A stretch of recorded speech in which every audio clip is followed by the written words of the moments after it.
Shalom, jumpa lagi dengan saya PDP Tanjohan dalam renungan hari ini Senin 23 November 2020. Renungan yang akan saya bagikan terambil dari Matius 5 ayat 13 sampai dengan 16 di bawah judul perikop Garam Dunia dan Terang Dunia. Kamu adalah garam dunia. Jika garam itu menjadi tawar, dengan apakah ia diasinkan? Tidak ada lagi gunanya selain dibuang dan diinjak orang. Kamu adalah terang dunia. Kota yang terletak di atas gunung tidak mungkin tersembunyi. Lagi pula orang tidak menyalakan pelita lalu meletakkannya di bawah gantang, melainkan di atas kaki Dian, sehingga menerangi semua orang di dalam rumah itu. Demikianlah hendaknya terangmu bercahaya di depan orang, supaya mereka melihat perbuatanmu yang baik dan memuliakan Bapamu yang di sorga. Ya, pada renungan hari ini saya ambil tema atau saya beri judul Teladan Kristiani. Natsnya diambil atau ayat intinya dari ayat 16. Demikianlah hendaknya terangmu bercahaya di depan orang, supaya mereka melihat perbuatanmu yang baik dan memuliakan Bapakmu yang di sorga. Ya, saudara-saudara yang terkasih, seorang pengusaha menyerahkan hati kepada Yesus ketika mengikuti kebaktian penginjilan oleh Billy Graham. Ketika ia mengatakan hal itu kepada rekan bisnisnya, seorang Kristiani, rekannya tersebut sangat gembira. Namun orang yang baru percaya itu tidak tahu bahwa kawannya itu orang Kristiani. Ia berkata, "Kamu tahu, kamulah yang membuat saya tidak mau menjadi Kristiani selama bertahun-tahun. Saya selalu berpikir bahwa meskipun kamu bukan orang Kristiani, kamu dapat hidup saleh. Maka saya berpikir bahwa saya tidak perlu menjadi orang Kristiani." Dia tidak tahu kalau kawannya itu adalah seorang Kristiani, karena dia pikir kawannya itu bukan Kristiani, dan hidup kawannya itu hidup yang saleh yang dilihat. Makanya dia bilang dia tidak perlu masuk Kristen, tidak perlu menjadi orang Kristiani, karena orang yang bukan Kristiani pun berbuat saleh. Saya dan seorang teman melakukan urusan bisnis di sebuah bank lokal. Ia mengeluarkan satu lembar uang 100 ribuan, maksudnya untuk ditukarkan. Lalu kasirnya sedikit ceroboh dan keliru memberikan uang 20 ribuan 6 lembar. Saat teman saya menyadari kekeliruan itu, ia kembali dan pelan-pelan memberitahu sang kasir tentang kekeliruan itu. Kasir itu berkata, "Terima kasih banyak.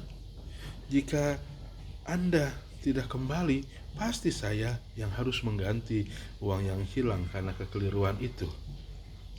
Untung Anda orang jujur." Lalu teman saya menjawab, "Ya, saya jujur karena saya adalah pengikut Yesus Kristus. Mengembalikan uang ini kepada Anda adalah sesuatu yang diinginkan Yesus untuk saya lakukan." Saudara-saudara terkasih, hidup orang-orang Kristiani harus menjadi teladan bagi sesamanya.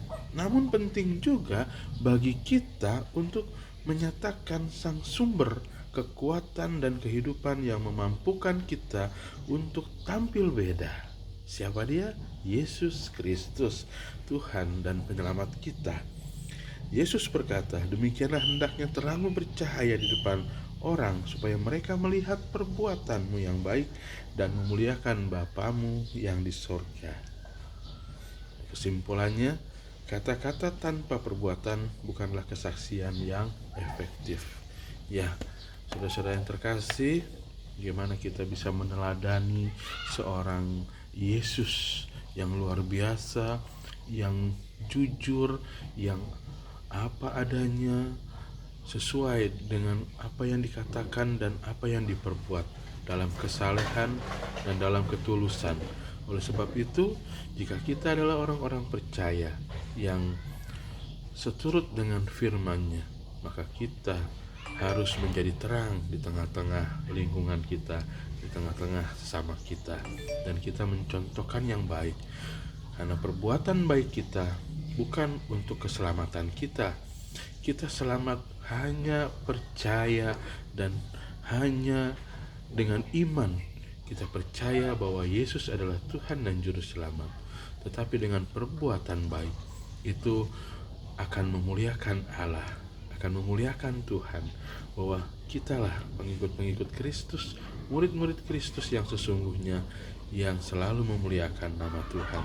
Dengan perbuatan baik itu, maka banyak jiwa-jiwa yang akan tertarik untuk mengikuti jejak kita, percaya kepada Tuhan, mengikuti Yesus Kristus, untuk juga menerima keselamatan dengan iman dan percayanya.